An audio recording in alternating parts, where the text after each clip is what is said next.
Good morning, good afternoon, good evening, ladies and gentlemen, wherever you may be in the world. Welcome to Gift of Healing TV. I'm Sara Jane, and today I am delighted to be joined by Jude Seaward. Jude, thank you so much for agreeing to join us today. It's a pleasure. The title of our program, Learning to Levitate, Seeing Your Behaviour from a Different Angle. Let me share a little about Jude before we start. Jude is a highly experienced practitioner, initially training as a learning disability nurse. She always loved working with behaviour, endeavouring to understand how what we see links to the emotions and our conditioning. Moving away from the hospital setting was... I've never been a great reader, my apologies. Moving away from the hospital setting, she worked in the NHS for over 30 years across various settings, giving her a depth of knowledge around different people's behaviour and perceptions. In 2013, Jude left the NHS. And for those of you who are not in the UK, the National Health Service, and set up her own business to assist people to understand behaviour. We talk about how behaviour is the tip of the iceberg, but we still respond to it via our own wounds. Jude endeavours to simplify and assist others to see how they react is based on their subconscious programming, their wounds, often practices and concepts passed down generations. Jude now brings together holistic approaches and behavioural concepts to aid deeper healing. She found that being a deep, sensitive person allowed her to see the wounds that had impacted upon her own life. This is not about it being quicker or a quick fix, but she helps those who love to go deeper into their own healing journey. She has transformed from being anxious and a people pleaser to someone who believes in the power of self-love, despite feeling she was never really worthy of it. And I can so resonate with that. And I'm sure there are many of you out there who can. Jude, thank you so very much for joining us. And I think this is going to be a great topic for sort of people to sort of dive into. Share a little about yourself, your journey, and why this topic for you? It all started actually from me observing my own sons, because I suddenly realised, even though we talk about it, I hadn't been the best parent. I'd been the parent I could have been, but maybe not the best parent. And that hit me a bit hard. And so I started to delve into my own childhood and try and understand myself, because after all, if I'm a parent who has no self-esteem, how do I teach my sons to have self-esteem? It just doesn't happen. Or what I think is self-esteem isn't. And it was all started with that, about delving into me. Obviously, leaving the NHS was massive. And because I'd always been cocooned in there, and it was so easy to fit in. So coming out and being my own boss, having to be responsible for acquiring my own work, suddenly gave me a massive big kick up the backside, to be honest, because I couldn't be shy. I couldn't suddenly go, well, I've got nothing to offer, because I had to sell myself. I had to show my worth. So it was totally putting me out of my comfort zone, really out of my comfort zone. So I started to look at that, and people said, oh, fake it until you make it. But then I realized, if you're faking it, and this is where the sensitivity comes in, you pick up on that energy that it's fake. And people can whether they consciously or subconsciously pick up on that, they know that you're faking it. And again, it impacts on your work. So it's about me delving deeper into that, understanding myself, looking at why I responded in certain ways. The fact that I came from a very chauvinistic household, really, where dad went out to work, mum stopped at home, looked after the children. My mum never worked. She gave up work the minute she got married to look after my dad and the household. We'd had series of generations where we hadn't had lads. My mum was the eldest of 3 sisters. So there was a keen focus on the males in the family. And my brother arrived, the sacred son. And my mum had that indoctrinated into her. It was important to have a son. So she celebrated that. And I grew up with the fact that my mum's mantra was, it's a man's world and women are secondary. So it's about me understanding that and seeing how that impacted on my ability to push myself forward, because I wasn't worth anything. I was female. What did I have to offer? What could I share? Everyone was better than me. And that sort of belief in myself really hit hard. After all, it's taken me 10 years to write this book. So 10 years of being out of the NHS before I've actually felt worthy of putting something down on paper. And it's about understanding that side, because we don't recognize it. We think it's standard. We think it's normal. And it's only when we start to dig and pull it out that we then start to realize what an impact all our generations have had on us. The not being worthy of money. When I looked at the family line, we had people who came from the Orkneys. They moved over to Barrow because of the famine. We've got the gate crasher. And I'm assuming that's Lottie. Your little yes, that's Lottie. Your little yes. Shih Tzu, yeah. Yes. The gate crasher. So in the Orkneys, they moved over. But from what we've looked at, the reason they moved over is because people were dying and they lost family members. So there was that concept of being in lack of. They've come over to Barrow to work, so they were hardworking people working the land.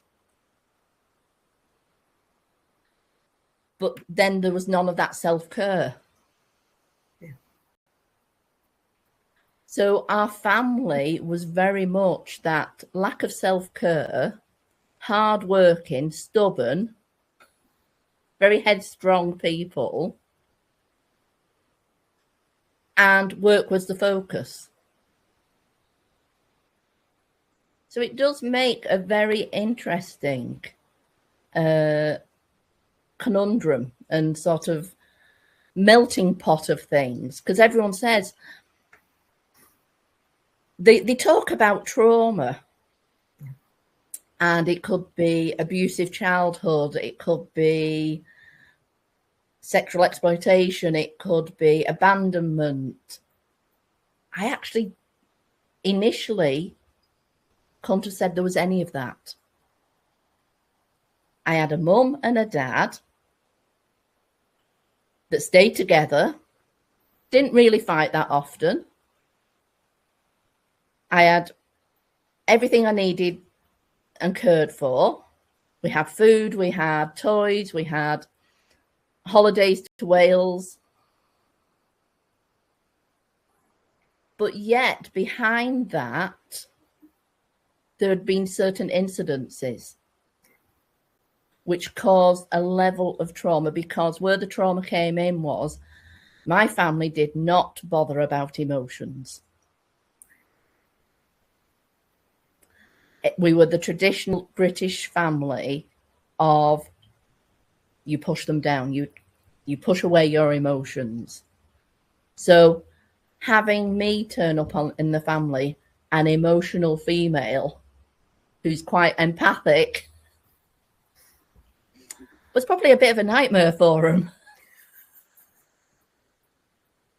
Because I kept bringing all these emotions and they didn't know how to deal with those emotions. A lot of it was, if I was upset, the typical approach, I'll give you something to cry for, which normally means they're going to slap your legs. Yeah. But that was standard. My dad's favourite thing was, if me and my brother were arguing, he'd bang our heads together to stop us from squabbling. Nowadays, we go, that's abusive. Yeah. Yeah. Yeah. Then it was a standard, because my dad's standard was he never used the belt on us.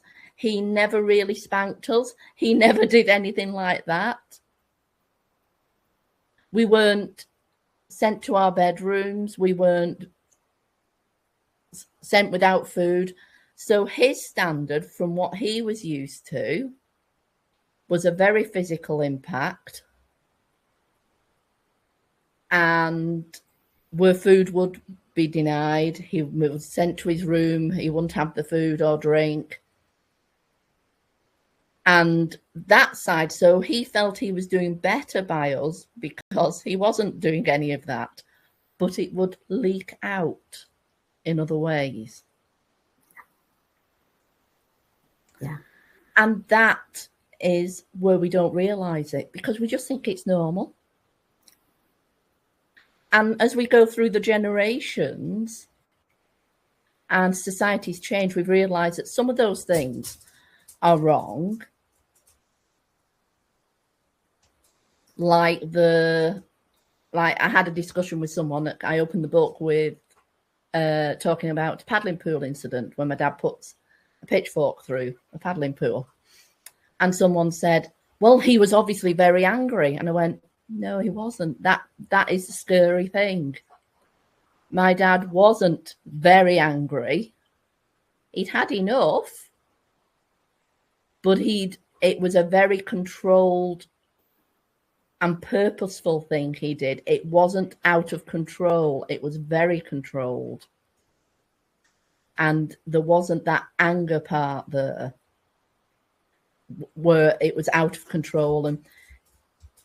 And that's what made it even more scarier, because it was so controlled.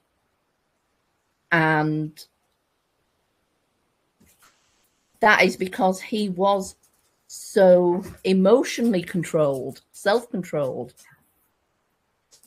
I don't remember my dad being...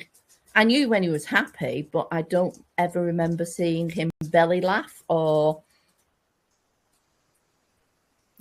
show a lot of emotions. He was very stoic. And the same with my mum. There was times that, yes, she'd laugh, but you didn't see those massive emotions. You'd never see my mum go, oh, I'm going to do this for fun, like splashing a puddle. She'd laugh at other people's doing it, but she wouldn't do it. So there was that lack of joy. Yeah. So it's all about unearthing all that, because we don't see it until we start to dig deep and we look at other people, we go, well, they're really successful, and comparing, and we go, well, where did I learn to compare? And then you suddenly find out it's education system, your parents comparing, because everyone told me I'm not like my brother. They would compare us. Of course, I'm not like my brother. I'm female. He's male.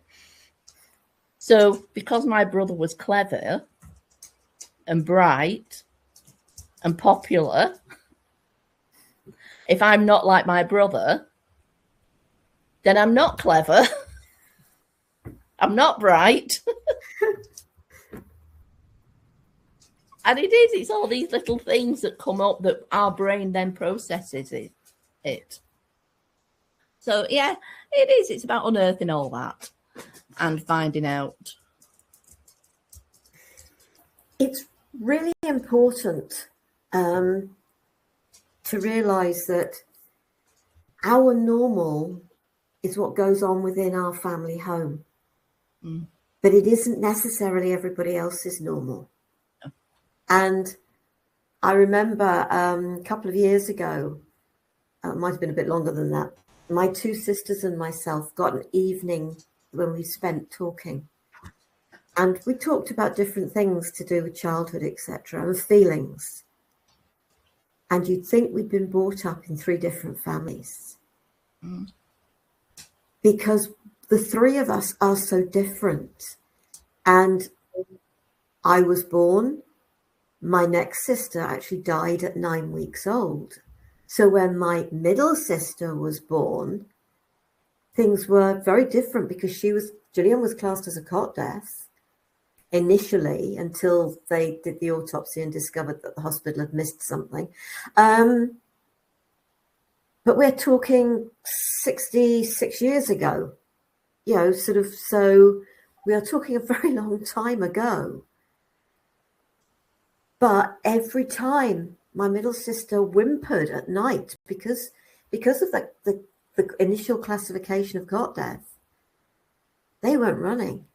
Every little whimper. Yet I felt rejected because I'd been hospitalized for 3 months. Following an accident, the rules of the hospital and circumstances meant I saw my parents for an hour once a week. Those things shape us. Those things impact us. And I did feel rejected, abandoned, unwanted, unloved, not good enough. Every negative term you can come up with. So I got your comment about people pleaser, because that is exactly what I became. I didn't go into anger. I went into people pleaser. And it's so sad that is what happens with children.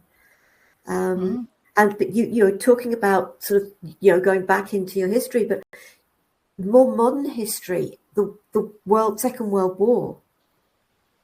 My mother's father, she was 2 at the oldest. He was sent out to Malta and Gibraltar because he worked for Cable and Wireless. He had to keep the communication lines open. We'll ignore it.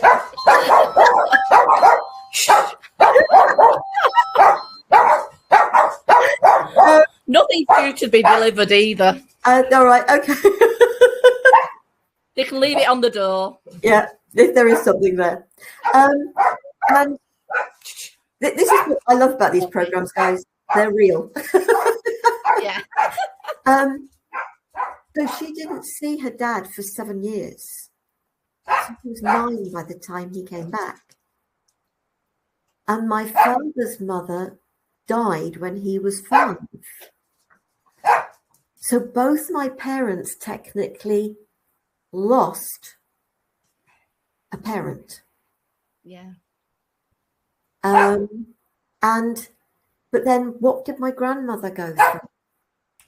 Because she was left with this little baby, and she was a more mature mother because it had been really difficult for her to get pregnant.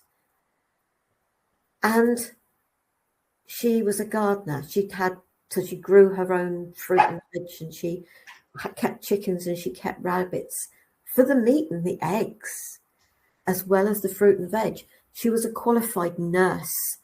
So although at that era she had to give up work when she got married. She wasn't allowed to work when she got married.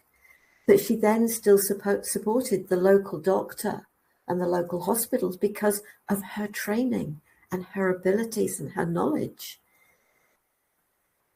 How much did they show emotion?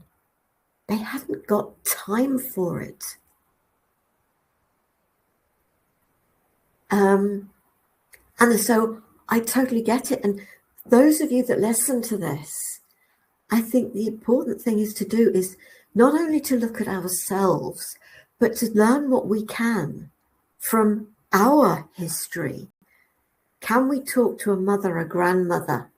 No, I can't talk to my grandmother. She's been gone a lot of years. My mother is still around. So, and I am hoping that actually as you're back, good. That we will get a conversation with her and we will get a chance to learn more, because I think it will help us to understand ourselves. But as you sort of said in the bio, it's coming to understand about ourselves.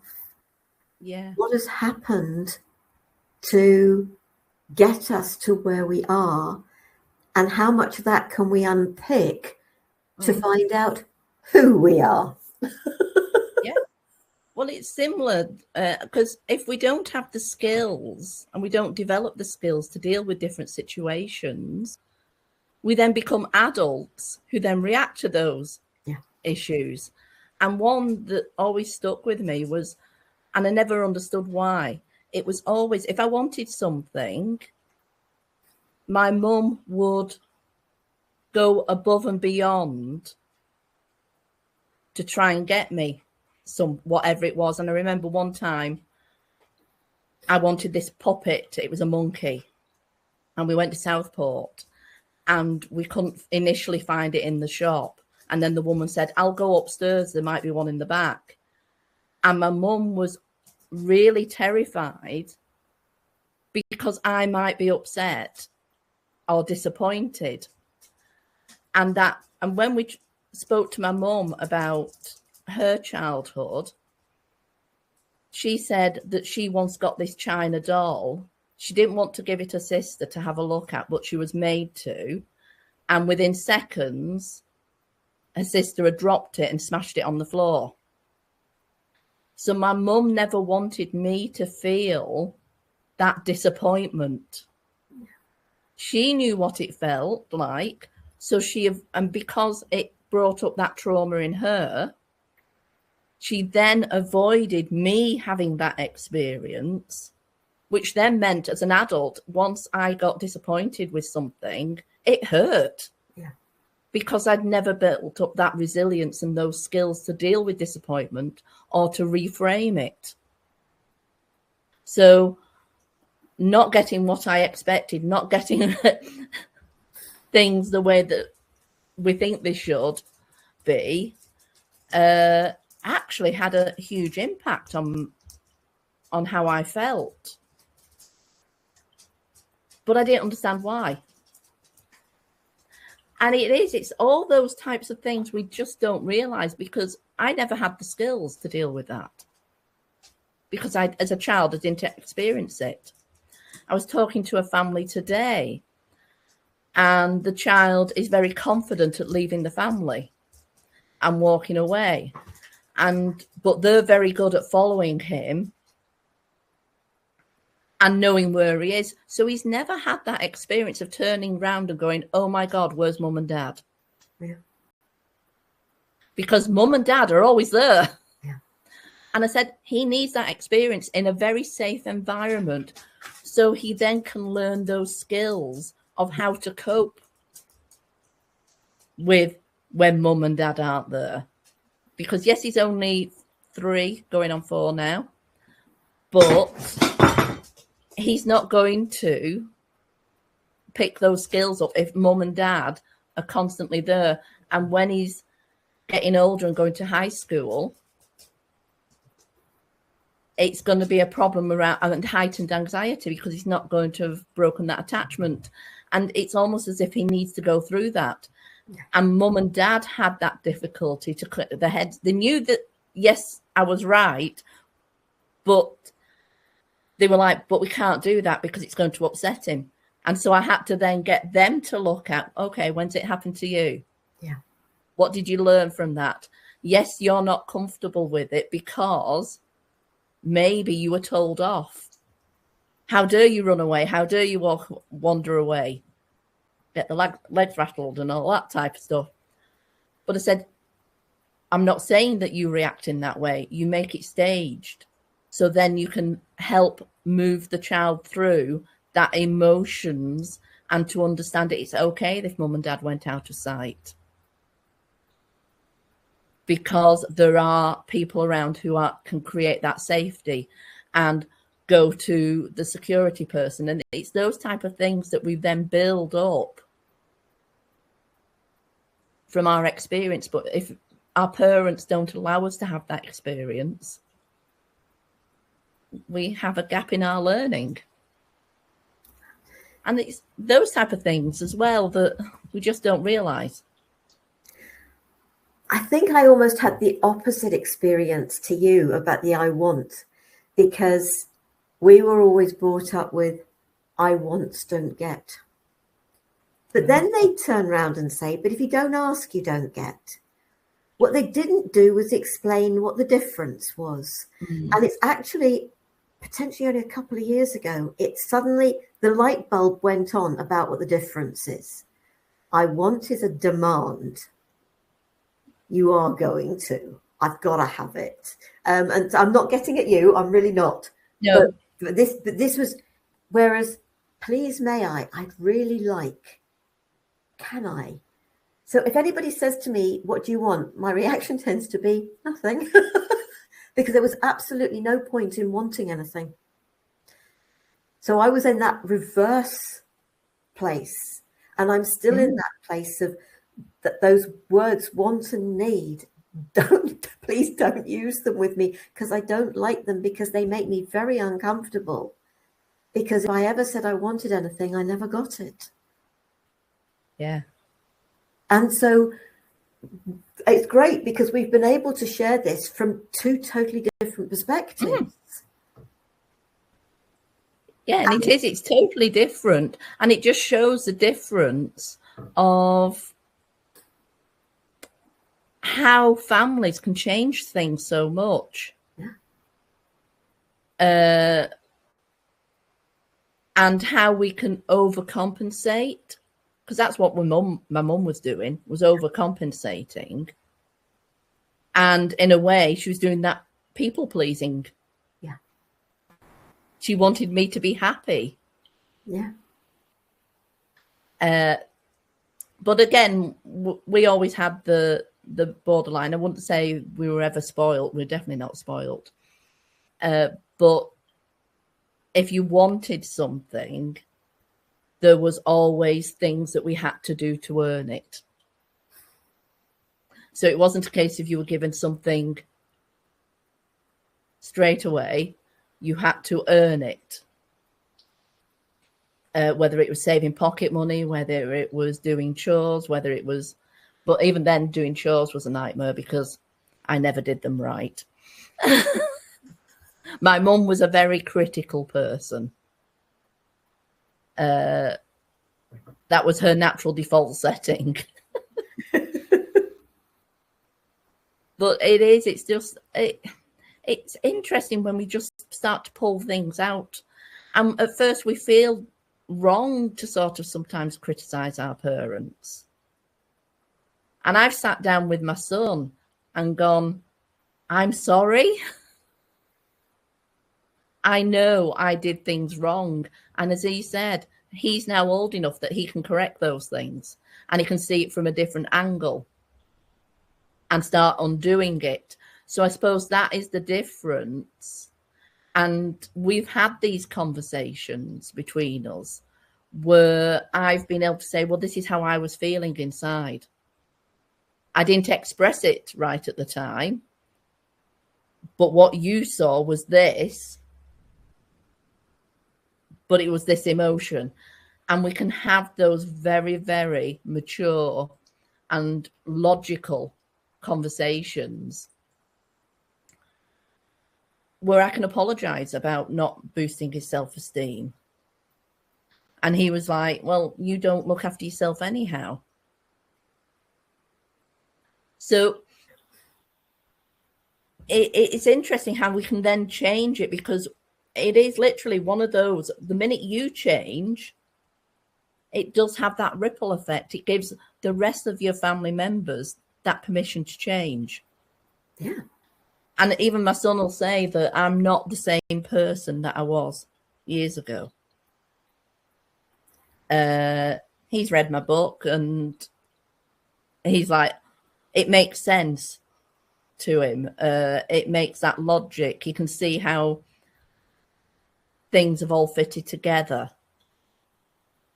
And he can think back to how my mum was and how my mum treated my children, because she treated them totally different to how she treated me and my brother. I think there's something there that it's really important to us to understand to a certain degree, is how parents are with us and how they are with their grandchildren are two totally different things, because they are not their children. It's that joy of, Mum said this, I don't have children, but both my sisters do. So she's got 5 grandchildren and she's got 9 great-grandchildren. And it was very much, she could have fun with her grandchildren.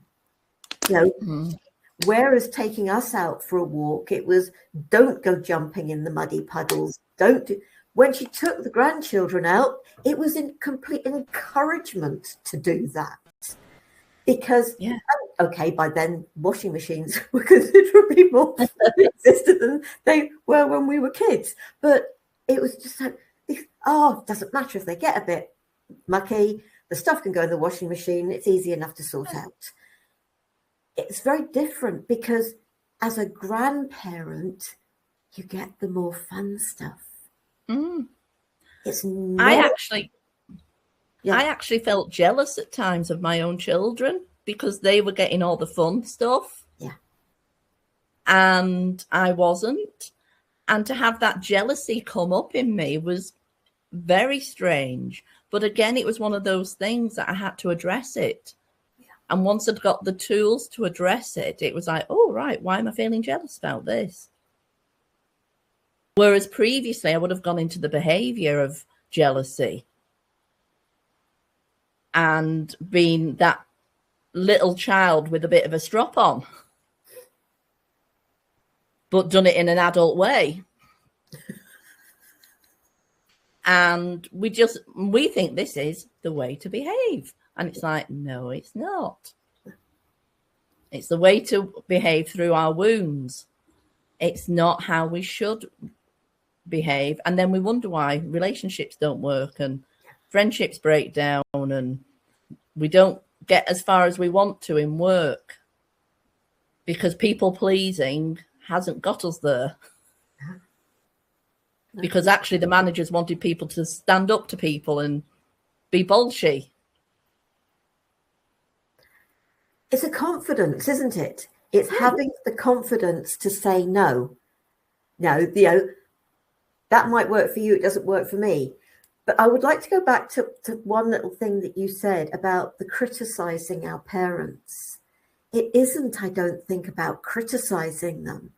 It's about being aware of how things were for them. Because when I'm guessing my mother was told she couldn't have wants when she was a child. And potentially my grandmother was exactly the same. And how many generations back did it go that thing, I wants, don't get? Where did that come from? It started somewhere in the family and it just got used down every generation. It's not criticizing them. It's learning about it, understanding and thinking, okay, and how many people today are turning around and saying, those behaviors stop with me. It stops with me. And there are so many people. Yes. And it's probably the generation younger than us. Yes. We're still in that process, but we are also in that process of actually finding out. We've decided we are going to find out what was going on, rather than just saying, that's not happening in my family, and not looking into why those things happened, where they've come from down the generations. Because what we've witnessed within our own homes is how we think life should be. Those people that become abusers have probably been abused. Yes. Because that is what they've witnessed. A man who's watched his father beat his mother potentially become a wife beater. A woman who has watched her mother bully her father will eventually potentially become a bully herself. But we're also in that environment where if we're not told to embrace our feminism, what we do, so what happened to me was I went into more of a toxic male because I felt I had to be more male, which then became like a toxic female approach. And we don't recognize that either, because I felt I had to be more male. So I hung around with more men. I spent more time with men. I didn't like being around women. And it's funny that that's totally flipped now.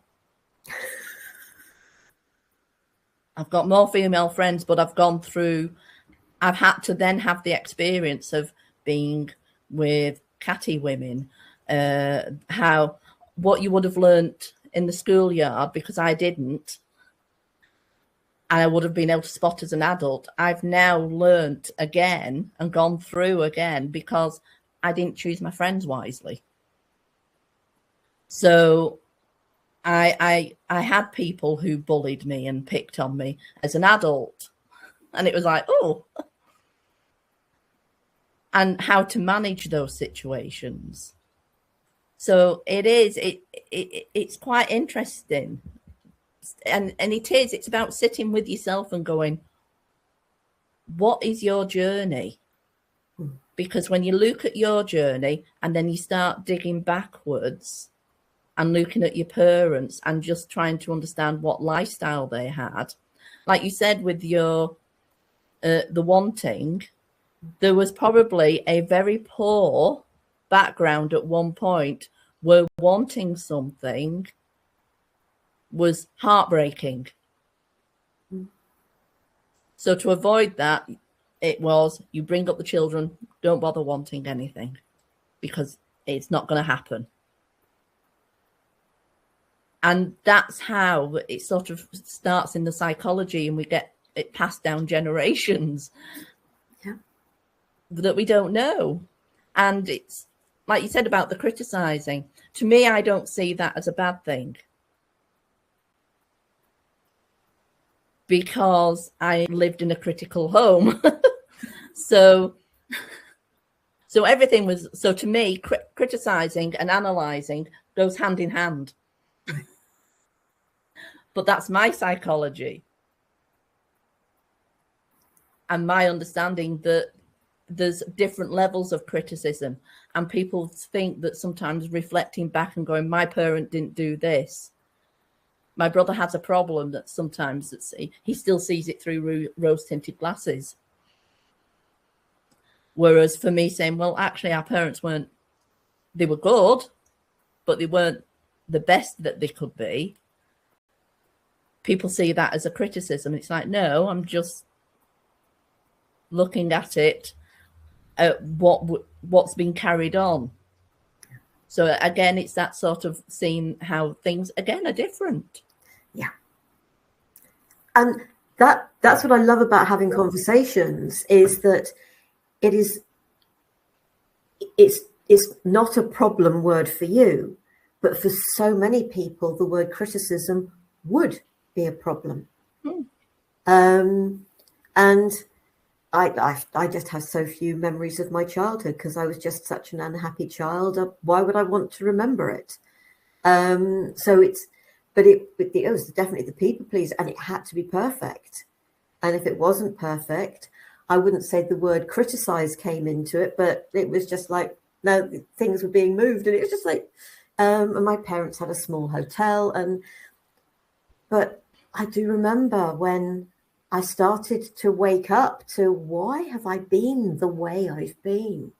And I asked to go and see a psychotherapist because I wished to understand. And I think there are so many people these days that can help you in so many different ways. So this has been brilliant. And have you got a copy of your book to hand? I'm not always this prepared, but I am this time. I've learned. That'll probably be back to front. No, it's the right way round for me. Is it the right way around for you?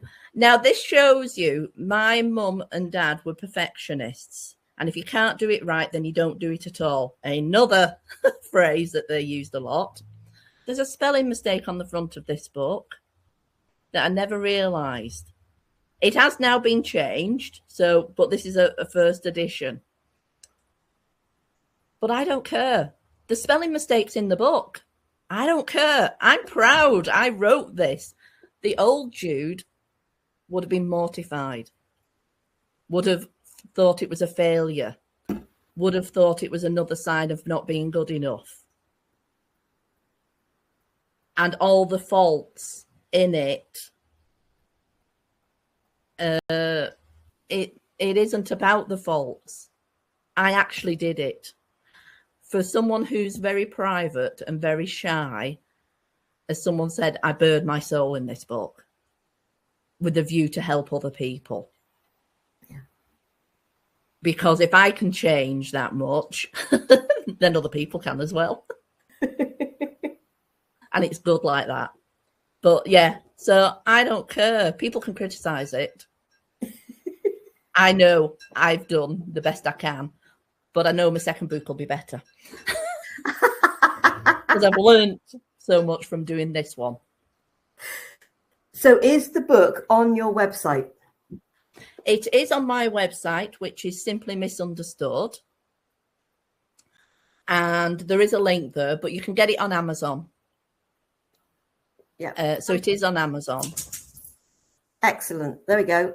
I've just put your website into the chat.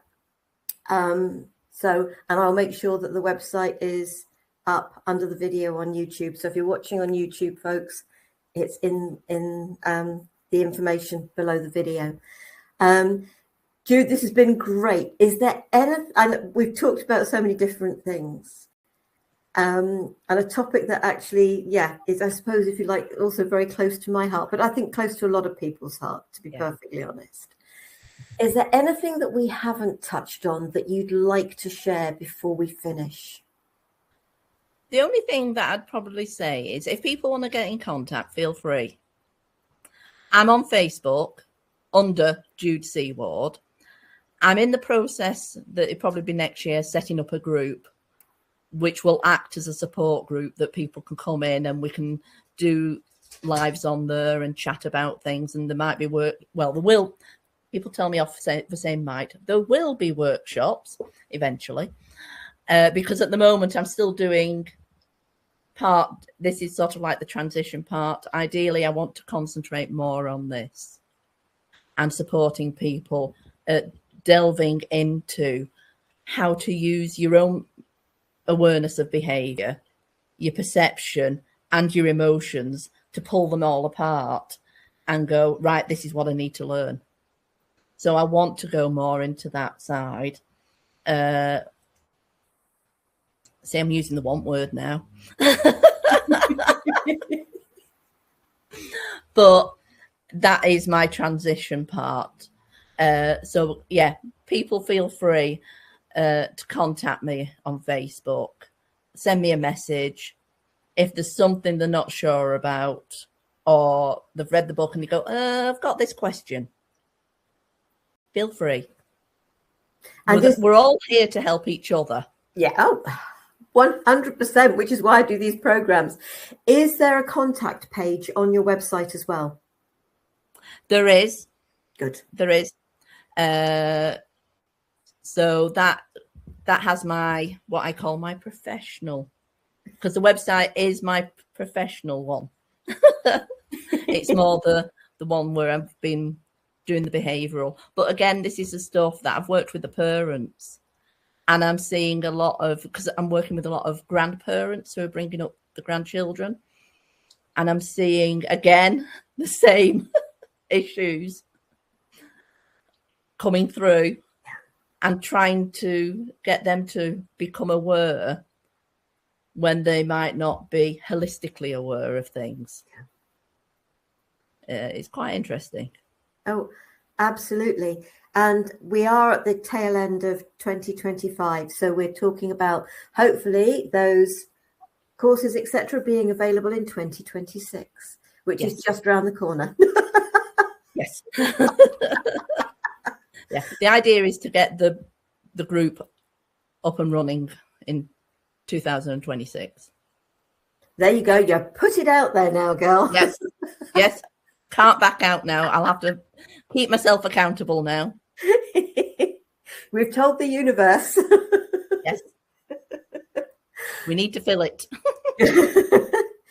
Jude, thank you so very much. And folks, please, if anything here has touched you, please check out Jude's website, and it's simply misunderstood.co.uk. I'm sure it doesn't matter whether you're in the UK or anywhere else in the world, because I know we shared this. It's just, please check it out. And if you've got questions, contact Jude. Ask her, because we do this because we wish to help people. We've managed to do an awful lot of work on ourselves that supported us to be in a much better place, in spite of our start in life. And that's what we're hoping to do for other people in our own unique way. And Jude has her own unique way of doing that. And if it resonates, please contact her. So Jude, thank you. We are actually taking a little break for a couple of weeks. And we'll be back on the 7th of January. Womb Memory and Twin Loss Healing Journey with Karen Mufflin. And Karen's actually in the Netherlands, but was originally from France. So I love connecting with people all around the world. So I hope you'll consider joining us for that. But in the meantime, check out the Gift of Healing TV website, please, folks. There are so many interviews, conversations, meditations, exercises. They're all free to watch. Go to the catch-up pages, and this one will be on there as well as of tomorrow morning.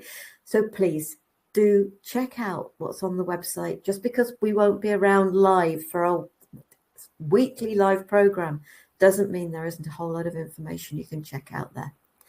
Jude, thank you. Take care, folks. Be safe, stay well. Namaste, sweet souls. Bye.